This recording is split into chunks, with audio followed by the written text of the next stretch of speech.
Nalazimo se u Ramu na mestu koje je od praistorije preko antike i srednjeg veka do današnjih dana imalo važnu ulogu važan položaj na Dunavu, na mestu gde se uvek odvijala kako rečna plovidba, tako i prelaz preko Dunava. Upravo ta činjenica da je ovde bio glavni prelaz kroz čitavu istoriju je i uslovilo da upravo na ovom mestu kroz vreme uvek postoje neke fortifikacije, jer je bilo važno braniti upravo ovu tačku od brojnih napadača koji su ugrožavali teritoriju Balkanskog poluostrva iz Panonske nizije. Konkretno smo sada u Ramskoj tvrđavi. Ona je jedna specifična fortifikacija nastala krajem 15. veka, tačnije 1483. godine.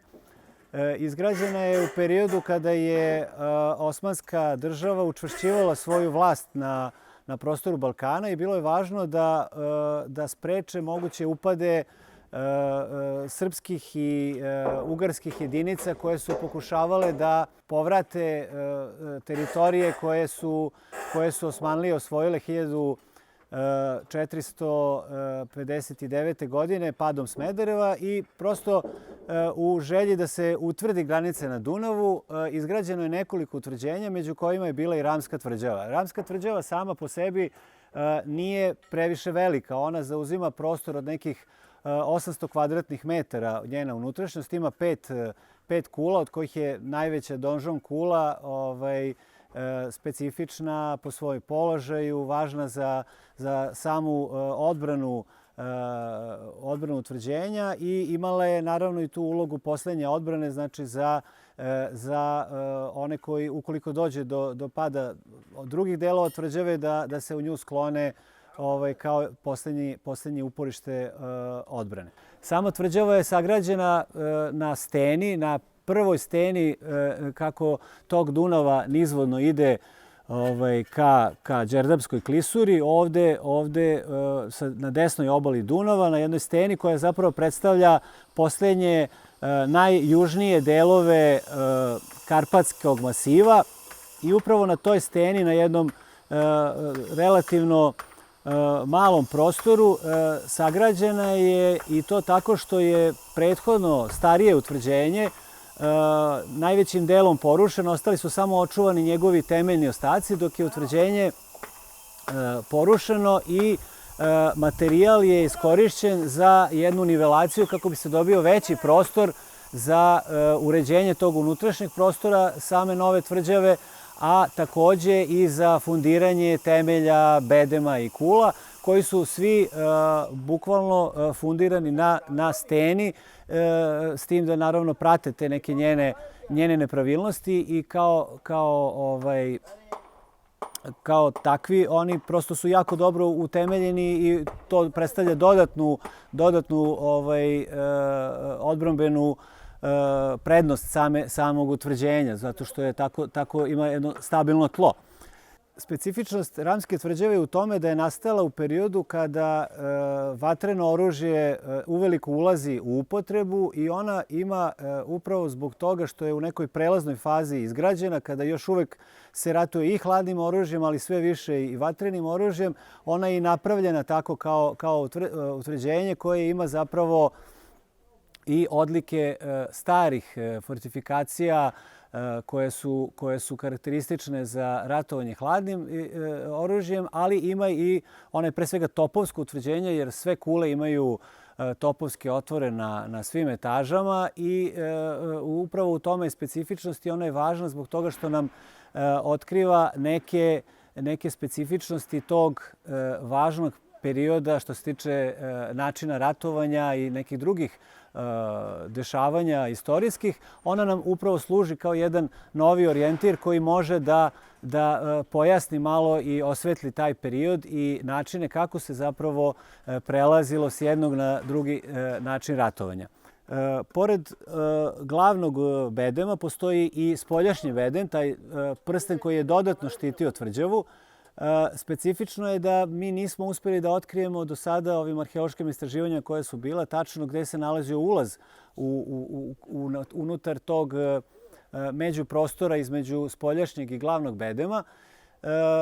To samo za sada pretpostavljamo jer je u tom delu dosta oštećeno to spoljašnje utvrđenje, tako da je najverovatnije to bilo na mestu gde se nalazi kula 2, jedna od 5 kula Ramske tvrđave.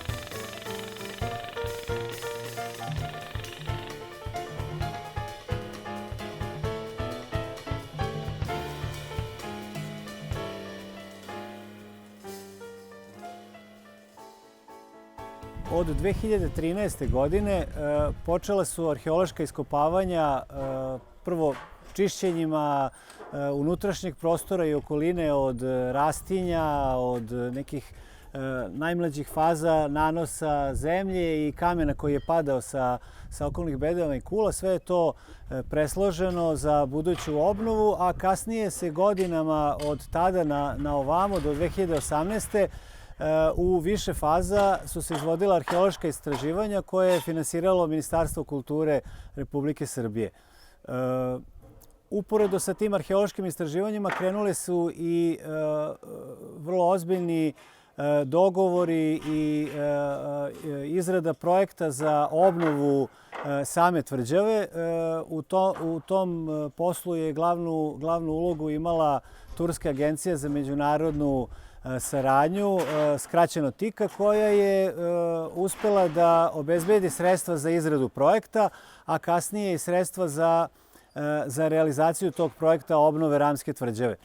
Sama obnova je krenula 2017. godine i 2018. upravo sada kada mi ovde snimamo su radovi pri samom kraju, privode se svi zidarski radovi i očekujemo još samo da se unutar tvrđave parterno uređenje odradi, da se prilazi i neposredno okruženje takođe urede kako bi za početak tvrđava bila dovoljno pristupačna i uređena da može da primi prve posetioce već početkom 2019. godine.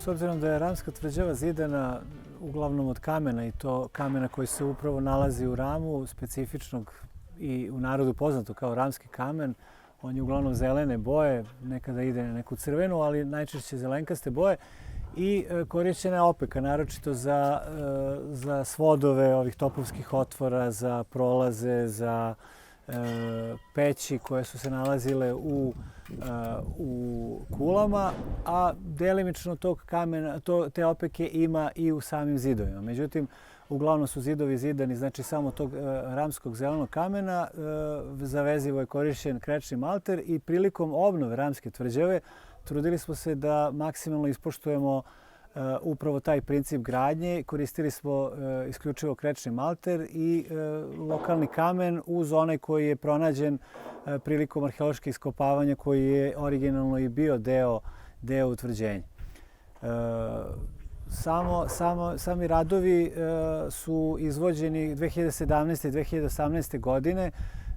Uglavnom je, s obzirom da je posao dobila turska firma ABMA, veliki broj radnika, posebno majstora, je bio iz Turske, dok je jedan deo majstora i fizička radna snaga bio iz Rama i okoline i oni su za ove 2 godine uspeli da, uglavnom poštujući principe konzervacije i restauracije obnove tvrđavu i sada je ostalo samo da se još odrade poslovi vezani za prezentaciju, parterno uređenje i unutrašnjosti i okruženja same tvrđave. Tokom arheoloških iskopavanja, pored arhitektonskih ostataka starijih i mlađih faza unutar tvrđave, otkriven je i veliki broj pokretnog arheološkog materijala. Uobičajeno u tom arheološkom materijalu dominira grnčarija koja je imala ulogu neke kuhinskog nekog posuđa, znači za svakodnevnu upotrebu. Bilo je tu i dosta nalaza nekih luksuznijih, nekih lanterni od metalnih, takođe je bilo keramike specifične sa čak i nekih nalaza koji govore o nekoj trgovini sa Kinom, sa nekim pečatima kineskim. Veliki broj klinova koji su korišćeni za spajanje drvenih greda koje su bile unutar kao armatura u bedemima i kulama i korišćeni su gvozdeni klinovi za spajanje drvenih konstrukcija i u objektima koji su bili unutar tvrđave.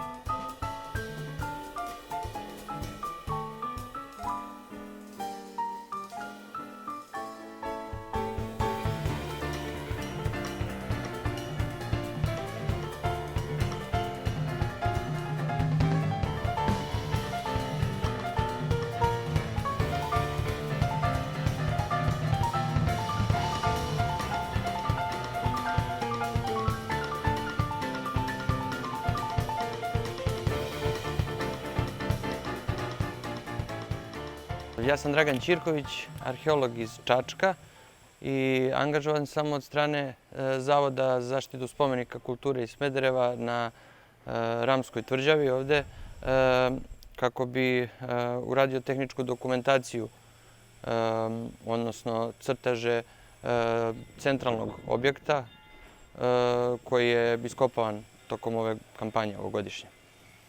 Radi se o crtanju u projekcijama i bitno nam je da dokumentujemo kako osnovu iskopanog prostora u arheološke sonde, tako i, na primjer, arhitektonskih ostataka koje nađemo iz ortogonalne projekcije, odnosno situacioni plan, takozvani, i izglede zidova, ukoliko se radi o arhitekturi. Sam po sebi, tehnički crtež je bitan zbog tih projekcija, odnosno potencijalnih rekonstrukcija koje služe arhitektama ili konzervatorima, ali i arheolozima, jer na njemu naznačavamo upravo te različite faze kroz koje je moglo da prođe objekat, građevinske faze, koje mogu da se uoče, na primjer, u načinu sloga kamena ili u fakturi maltera, a nekad u ovim arheološkim slojevima, takozvanim kulturnim slojevima. Tako da je nama bitno u tom smislu da u prostoru precizno pozicioniramo sve te celine, odnosno jedinice, kako bi vidjeli njihove međusobne odnose i tako utvrdili kojim redosledom hronološkim, odnosno šta je starije, šta je mlađe na samom terenu. Nekad, naravno, iskopavanje je vremenski, uglavnom vremenski ograničeno, tako da je precizna dokumentacija bitna jer nakon napuštanja terena ona će biti jedini dokument na osnovu kojeg možemo da razmišljamo i donosimo zaključke o stvarima koje smo otkrili na terenu. Sam princip arheološkog dokumentovanja, odnosno tehničke dokumentacije, je vrlo jednostavan i da kažem prastar. Bitno je u ovom slučaju kada se crta izgled lica zida, odnosno zidno platno, ovdje ono je vrlo slabo i očuvano, samo u ovim donjim delovima. Postavi se pantljika, merna pantljika, tako da bude u libeli, što bi rekli, odnosno u horizontali.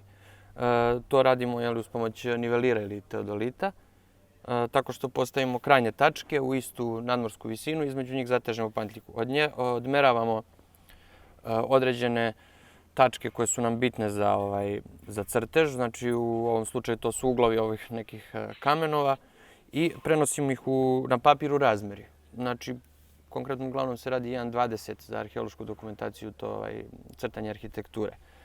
Tako da svaku željenu tačku ću odmeriti od pantljike sa još 1 metrom i to preneti posle na crtež, tako što imam izvučenu osu koja mi predstavlja ovu pantljiku i klizne lenjire koje mi predstavljaju ovaj metar.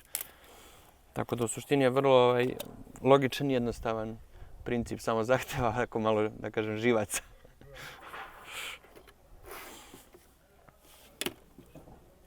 Arheološka iskopavanja koja su izvođena u toku kontinuirano u četiri sezone su otpočela nekim manjim radovima, skromnijim, koji su bili bazirani pre svega na istraživanje unutrašnjosti kula. Kasnije smo se proširili na jedan prostor uz zapadni bedem unutar tvrđave, da prosto napravimo jednu stratigrafski presek kako bi dobili stratigrafiju čitavog utvrđenja i mogli da planiramo dalja opsežnija istraživanja. A 2017. i 2018. godine su obavljena veoma obimna istraživanja unutrašnjeg prostora i prostora između glavnog i spoljašnjeg bedema, u tom takozvanom skrivenom putu. I uglavnom smo uspeli da definišemo najvažnije faze i stratigrafiju samog utvrđenja. Ona je neočekivano ispostavilo se mnogo složenije nego što smo na osnovu nekih prethodnih istraživanja, razmišljanja, bavljenja ovom tvrđavom i mi, neki istraživači pre nas, uopšte imali ideju o tome. Ispostavilo se da postoji veliki broj faza. Samoj osmanskoj tvrđavi, koja je sagrađena 1483. godine, je prethodilo najmanje 4 faze nekih predosmanskih objekata koji su na ovom prostoru postojali. Najstarija građevina je objekat čiji smo samo jedan veoma mali deo otkrili. Preko njega je izgrađen jedan monumentalni objekat kružne osnove koji se nalazi upravo iza nas, koji je neuobičajeno velikih dimenzija. On je bio vidljiv i pre ovih istraživanja i uvek je izazivao pažnju i različita tumačenja o njegovoj ulozi i mogućoj nameni. Istraživanjima koje smo sproveli, ustanovili smo da se radi o objektu koji ima zidove debele 3 metra i 30 centimetara, što je veoma impozantno. Ima takođe jedan unutrašnji kružni prostor koji je u prečniku 5,5 metara i za svedenje kalotasto opekama, a čitav prostor i pod i zidovi tog unutrašnjeg prostora su omalterisani hidrostatičkim malterom, koji je na prvi pogled ukazivao na jednu od mogućih funkcija ovog objekta. To je bila neka naša radna pretpostavka da se možda radi o nekoj cisterni ili nekom magacinu za hranu ili nešto slično.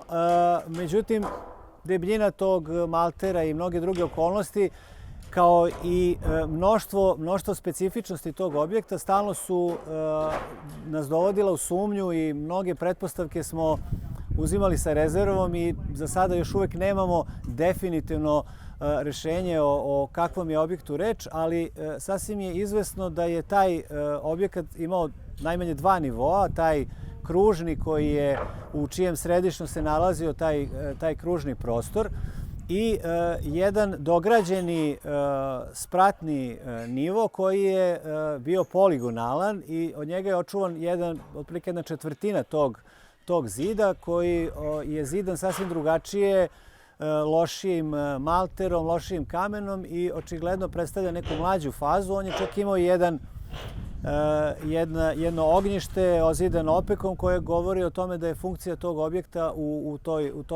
toj drugoj etaži bila verovatno stambena, dok je ovaj donji prostor i u to vreme verovatno na neki način korišćen. Ono što je posebne nedoumice stvorilo su ostaci skeleta koji je bio devastiran i dislociran i čak i nije u celini ni sačuvan. Dakle, samo smo otkrili delove tog skeleta. On se nalazio na samom podu kružnog objekta i ukazivao je na mogućnost da se radi o nekoj grobnici, što bi ovaj objekat, ukoliko je reč o nekoj grobnici, svrstavalo u veoma važne i retke objekte tog tipa na ovom prostoru. S obzirom na dimenzije i neke druge okolnosti, on je inače veoma specifičan i nema baš neke analogije koje bi nam pomogle da preciznije i utvrdimo funkciju i da ga datujemo. A s druge strane, sav materijal koji se u njemu, koji je otkriven prilikom iskopavanja u tom posebnom unutrašnjem prostoru, je izmešan i uglavnom pripada mlađim fazama 15., 16., 17., 18. veka, što govori o tome da je objekat u tim periodima verovatno bio korišćen u toj drugoj etaži i da se onda sve to obrušilo i ispunilo taj prostor u nekom relativno novijem vremenu. Posle izgradnje tvrđave 1483. godine imali smo situaciju koju nam je arheološko istraživanje potvrdilo da se na ovom prostoru može lepo i kroz razne graditeljske aktivnosti unutar tvrđave pratiti istorija i dešavanja na granici na Dunavu, koji je uvek bio neka granica, a kad nije bio granica onda je bio deo unutrašnjeg prostora carstva, bilo rimskog, bilo u ovom slučaju osmanskog. Poslednje neke periode korišćenja Ramske tvrđave možemo vezati za kraj 18. veka, neposredno pre ustanaka, u vreme Kočine krajine, to je istorijski potvrđeno, i poslednja neka uloga važna, posebno vojna, tvrđave je bila na početku Prvog svjetskog rata, tačnije 1915. godine, kada je kod Rama bio jedan od glavnih pravaca napada. Jedan je bio kod Smedereva, drugi kod Rama. Tu su nemačke trupe na ta dva pravca zapravo probijale granicu tadašnje Kraljevine Srbije, uklinjavajući se duž Moravske doline duboko u teritoriju Srbije, i kasnije te istorijske okolnosti su poznate, ali ovde kod Rama je bila i odbrana, bombardovanje Ramske tvrđave, i tu smo nalazili razne tragove i oštećenja koje su nastale i unutar tvrđave i na bedemima tvrđave, a posle toga ona više nikad nije korišćena. Nadamo se da će njena buduća uloga biti turistička pretežno i isključivo, i ono što je najvažnije, da će ona biti jedno kulturno istorijsko mesto koje ima značajno očuvane tragove i veoma lepu poziciju po svim osnovama važnim za njeno neko turističko korišćenje i edukaciju ljudi koji ovde dolaze, koji mogu da sagledaju ne samo ovu hronologiju koju nosi sama Ramska tvrđava i njene neke faze, već i sagledavanje šire neke priče vezane za samo mesto Ram, koje je od praistorije preko antike do današnjih dana uvek bilo na razne načine korišćeno i važno, i pretpostavljamo da će se i ta neka funkcija tvrđave u buduće koristiti.